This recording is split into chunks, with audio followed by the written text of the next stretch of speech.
안녕하십니까? 진행하는 여러분, 동나이성 방송 채널의 한국어 뉴스를 시청하고 있습니다. 6월 27일에 베트남 전광풍 국회 부의장은 지휘하에 국회는 도로 교통 안전 및 진서에 관한 법률은 통과시키기로 투표했습니다. 새로 통과된 법률은 새로운 시대의 도로 운송 활동에 대한 개방 정책을 규제합니다. 이 법은 또한 고속도로를 포함한 도로 인프라 구축에 사회적 자원을 동원하는 메커니즘을 마련합니다.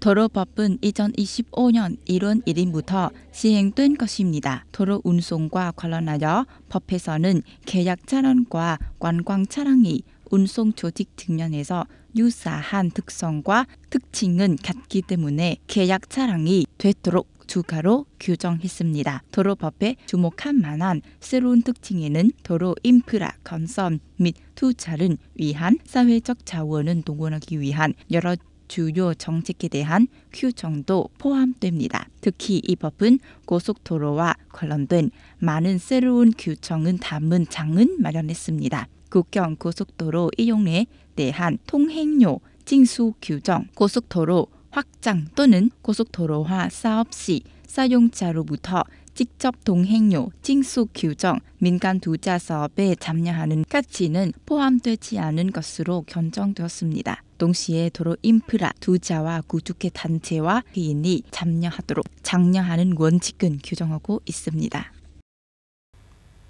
6월 27일에 동나이성 인민위원회 부위원장 võ văn phi 씨가 회의를 주재하여 2024년 중반 제10기 인민의회 정기회의를 제출한 내용에 동의했습니다.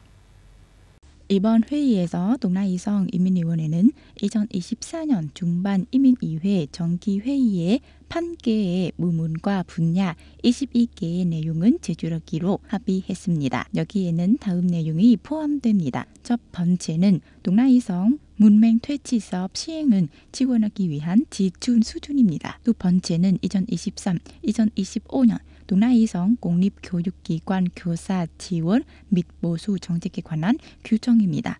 세 번째는 2024-2028년 동나이성 개와 고양이에 대한 광견병 예방접종 지원 수준은 발표하는 것입니다. 넷째는 2024년 마지막 6개월간 성인민위원회가 사회, 경제, 국방, 안보 업무를 이행하도록 하는 솔루션은 주가하는 것입니다. 회의에서 지방인민위원회 부위원장 võ văn phi는 이번 회의 직후 관련 부서와 부문이 지방인민위원회에 조언하려고 보고서의 전저함과 품질은 시급히 완료해야 한다고 강조했습니다. 인단계 렁탄국제공항 프로젝트의 환주로 항목이 2023년 8월 31일에 여객터미널과 함께 건설되었는데 지금 모습이 기본적으로 나왔습니다.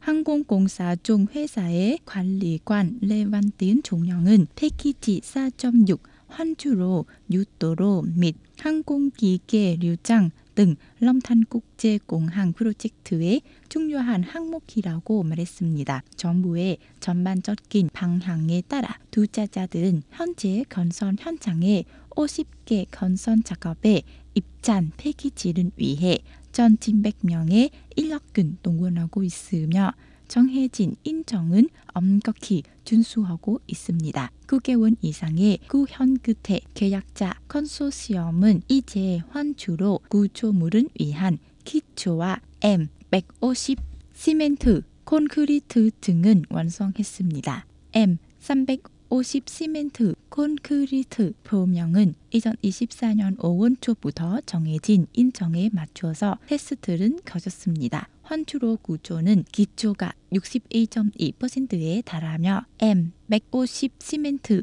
콘크리트 등과 아스판트, 콘크리트 등은 2024년 9월에 건설되어 도로와 동시에 완성된 예정입니다.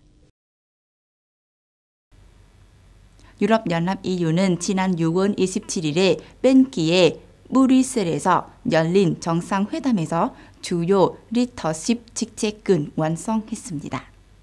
27개 EU 회원국 지도자들은 우르출라 폰데어 라이엔은 두 번째 임기 유럽연합 집행위원장으로 재임명하는 협정에 서명했습니다. 또 이번 협의에 따라 안토니오 코스타 전 포르투갈 총리가 유럽이사회 의장으로 선출되었고 가야 칼라스 에스토니아 총리가 EU 외교 정책 담당 대표로 선출되었습니다. 주요 직책군 통합하기 위한 합의는 유럽연합의 3개 정치 집단을 대표하는 프랑스, 독일, 폴란드, 그리스, 스페인, 네덜란드 합의한 것입니다. 그러나 헝가리 총리 빅토르 오르반과 이탈리아 총리 조르지아 멜로니는 반대했습니다. 멜로니 총리는 몇몇 사람이 모든 것은 견정합니다. 야당과 약소국은 이번 합의에 어떤 발언도 한 수 없습니다. 라고 말했습니다.